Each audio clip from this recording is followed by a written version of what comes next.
Part 1. Introduction. Are you afraid to die? Every one of us is afraid. Death is a line, the final point, a darkness into which you can't look, and from which no one has ever returned. It's like a door that opens only once and only outwards. But tell me, are you sure that's what you're afraid of? What if your real fear is different?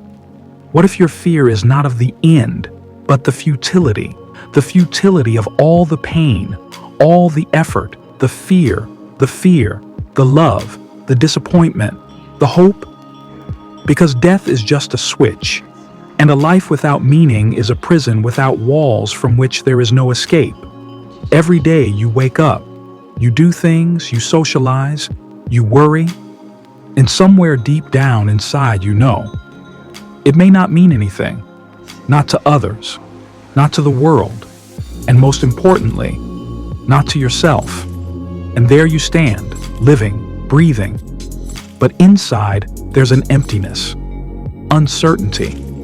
It feels like you're just a passenger on a train whose route no one knows. It's moving. But where to? Death is frightening because it's the end.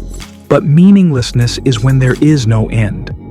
And you go on living, wasted. So what's scarier? Part 2. Fear of death. Death. We have been afraid of it since we learned to understand the word end. First, as children, through the fear of losing a parent. Then, as adults, through the fear of losing ourselves. This fear is not always loud. Sometimes it lives in the pauses, in silence, when you're alone with yourself and suddenly you feel that everything might end. It's not pain we fear, not the darkness, or even what comes after. We're afraid we won't have time, that we won't have time to say it, to feel it, to understand it, that we'll die without ever knowing why we lived at all. Death is a switch. You were, and you're gone. No pause, no negotiation, no wait a little longer.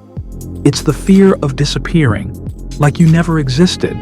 We try to push it away, busyness, habits, routine, but it still comes through the cracks, in the talk of illness, in the sound of an ambulance, in a random thought at night when you can't sleep. Death is scary because it's a point, absolute, cold, no explanation, and you can't negotiate with it. Part 3. Fear of meaninglessness. Death is the end, but meaninglessness is the absence of a beginning. You wake up in the morning, you eat, you work, you stare at the screen. Sometimes you laugh, sometimes you get angry, but inside it feels like it's all empty.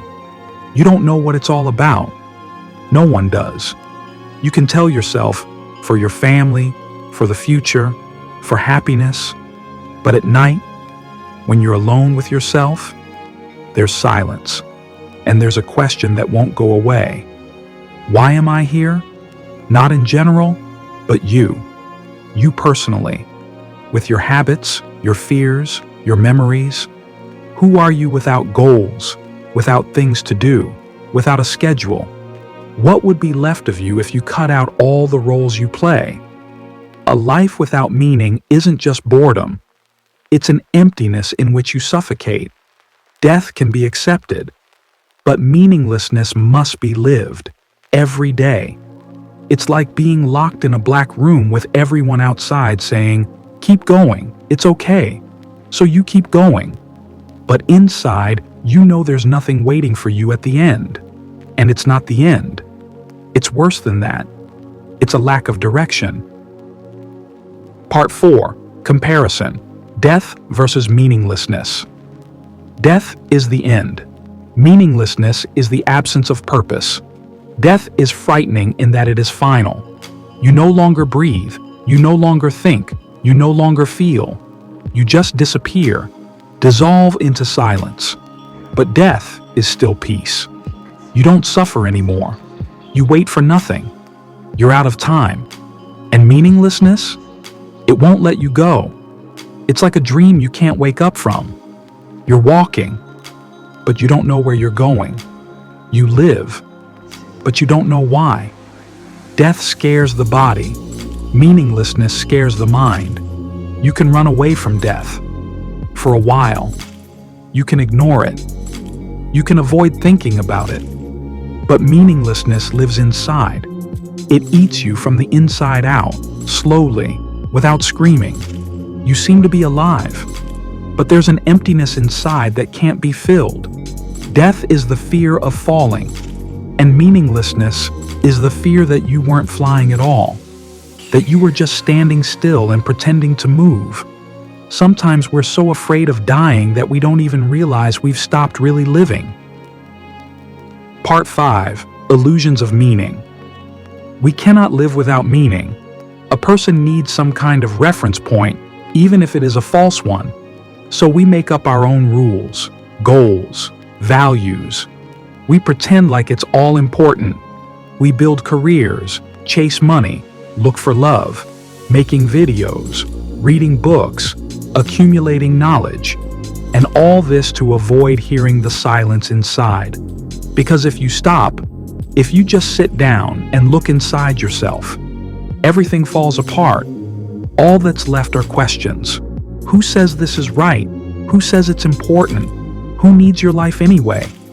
We create meaning so we don't go crazy.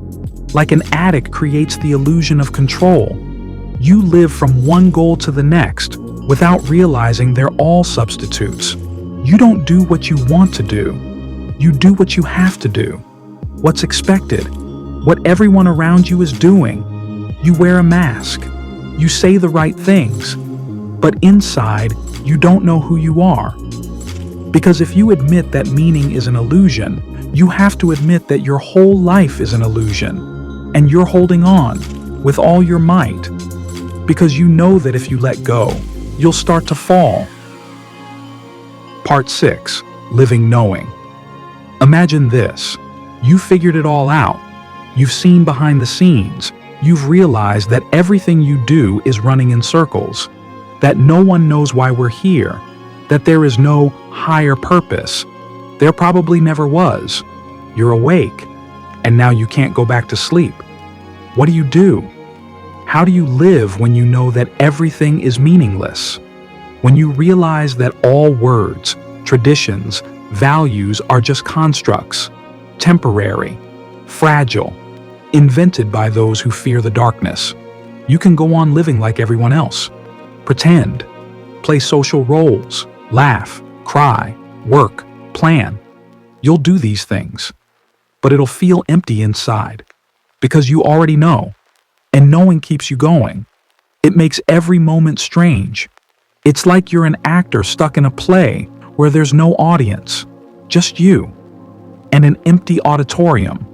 Sometimes you even envy those who believe, the ones who don't get it yet, the ones who still run without thinking where they're going, because they can't see the wall, but you do, and it's getting closer every day.